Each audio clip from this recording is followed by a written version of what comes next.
So Mike, welcome again. Appreciate you coming back. Appreciate the work that you do. Thank you. And keeping thank us you all for, safe. Yeah, no, thank you for having us, and thank you for helping just raise the level of awareness about the issue of victims' rights. Our pleasure. Our pleasure. Thank you so much for joining us. I'll kick it off with our first question. Steve and I will be tag teaming today. But since Steve mentioned you're a big advocate for crime victims' rights, as a district attorney, why is this week so important? It is so important, just because there are so many people that have been impacted by crime. We know that crime is no respecter of persons. It impacts all sorts of people across all spectrums, every aspect, every walk of life. And there are lots and lots of people every single year that get added to the number of people who've had their lives changed forever because of something that's been done to them, the way that they've been victimized.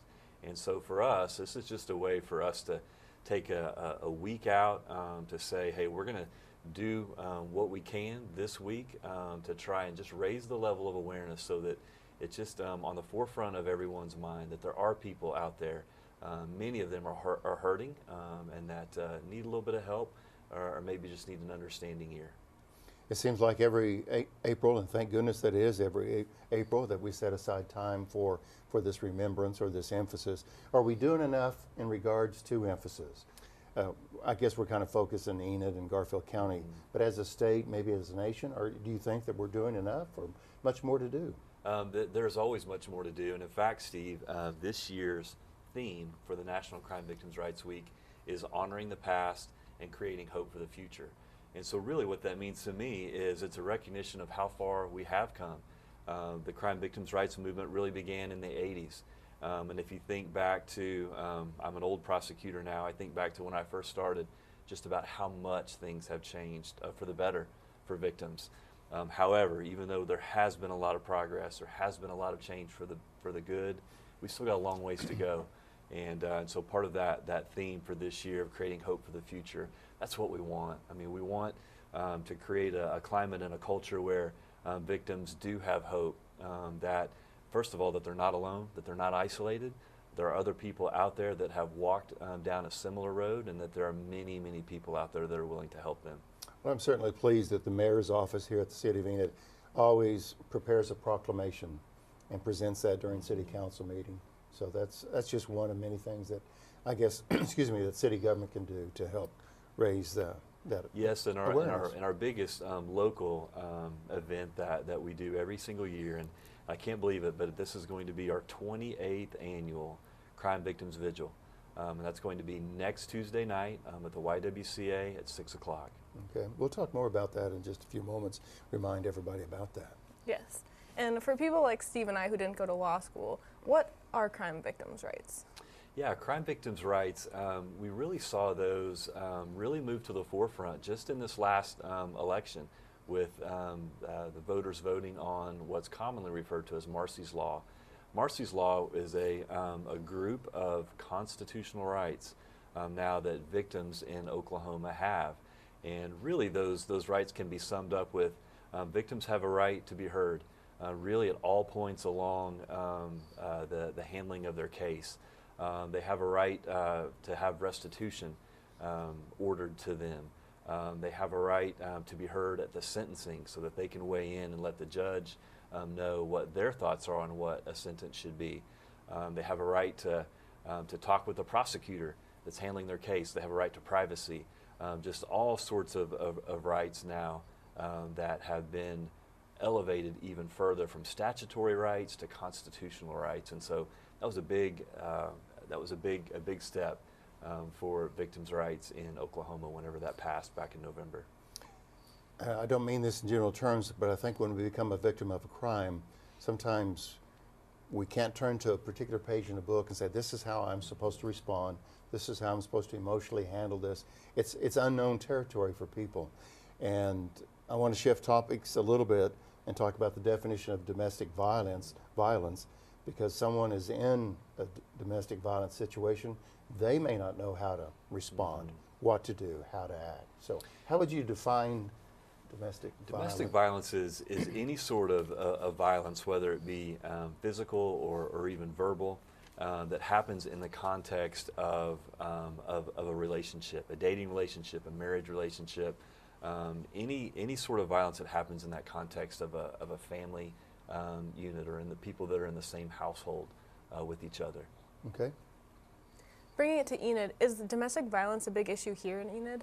It is a big issue here in Enid, just like it is everywhere in our nation. Last year, right here in Enid, there were approximately 200 cases that were filed, and many more that were not filed, and even more that were never even reported. We know that statistically it's one of the crimes that has the highest rate of never being reported because people don't know where to turn. They're scared. As you mentioned, Steve, I mean, every victim has their own journey, their own path that they're going on, and so many times these crimes are never even reported to the police. Because it definitely wasn't a topic discussed in school to say, if this happens, this is your response to that. We had your information on the screen a few moments ago, Mike, where they can reach out to your office. But what can a victim do if they're caught in domestic violence? Maybe they need some guidance. They don't have a clue what to do. They may be embarrassed. They may be just, I don't know what to do. What is your recommendation? You know, there are lots of avenues they can take. Our community really does a good job. There are lots of resources out there. It's just a matter of getting the word out about those resources. I would think for victims of domestic violence, a very good first step would be to contact the YWCA. The YWCA has some tremendous programs that they have. But you know, first and foremost, I think that victims need to know that they're not alone, and that the first step is just to simply raise their hand, reach out to a friend, someone that they trust, someone that they can confide in, and someone that can help carry that burden so that they're not walking that road all alone. Because like I said, the YWCA does a great job. They may be entitled to a protective order. Our office can help with that protective order process. Lots of great counselors in our community that do really good work with victims of domestic violence and their children, and just other resources out there in our community for people to turn. But the first step is to hold up your hand and say, hey, you know what, I'm in a relationship that is not healthy for me and my children. That's really great advice.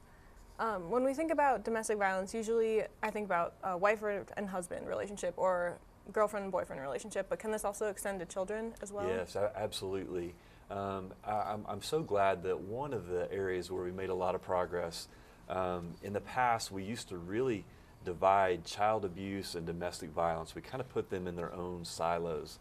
That's not the case anymore, because we know that the research is crystal clear that even though a child may never have hands laid on them in a home where domestic violence is present, we know that just by simply being around that violence that's going on, that increases all sorts of bad consequences that could happen with those children on down the road. So we think of family violence now as really kind of the term that encompasses everything that's going on, because you're right. I mean, those children that are in homes where domestic violence is occurring, they're at much higher risk for being a school dropout, for using drugs and alcohol, and for becoming perpetrators themselves on down the road, or victims themselves on down the road. And so that's why I'm so glad to see that we're starting to see a movement toward trying to get children exposed to domestic violence, trying to get them plugged into counseling and resources as quickly as possible, because research is clear that even though they have a higher incidence of becoming victims or perpetrators themselves, we also know that if we intervene soon enough, there's a good chance we can unwind that. So in other words, that doesn't have to be their destiny. One more question before the break. Again, remind us about the vigil, the time, the date, and things like that. Absolutely. Next Tuesday night, the YWCA, the District Attorney's Office, is sponsoring its 28th annual Crime Victims Vigil. I'm really excited, Steve. Our keynote speaker this year is a young woman named Katrina Matusik. Katrina's father, John Matusik, was killed by a drunk driver about 2 years ago. He was a beloved teacher at Chisholm High School, West Point grad, military retiree, and was killed by a drunk driver south of town on Highway 81, driving the wrong way down the highway. And so Katrina has an incredible story to tell, just about her own journey of working through that process of having her father killed in the way that he was. So she's our keynote speaker next Tuesday night, YWCA, 6 o'clock. Want to invite the entire community to come and help us raise that level of awareness. All right, thank you. Aaron's got one last question for you. Yes, a term that is often brought along with domestic violence is SARA. Could you tell us what SARA is? Sexual Assault Response Advocate. Volunteers at the YWCA, someone has been the victim of a sexual assault. The YWCA assigns that victim a SARA, a Sexual Assault Response Advocate, and helps usher them through that process. Really becomes a great advocate on their behalf. So if you're interested in a volunteer opportunity, that's a great one, YWCA. We got 10 seconds to remind us about the vigil next week. Next Tuesday night, 6 o'clock, the YWCA, the 28th Annual District Attorney's Crime Victims Vigil. Come join us. Very good. Mike Fields, always good seeing you. Thank Thanks you. for being here. Thank and you, thanks Aaron. for being here as well. Thank you, Enid. Have a wonderful weekend. Enjoy the 70-degree weather and make it a great day.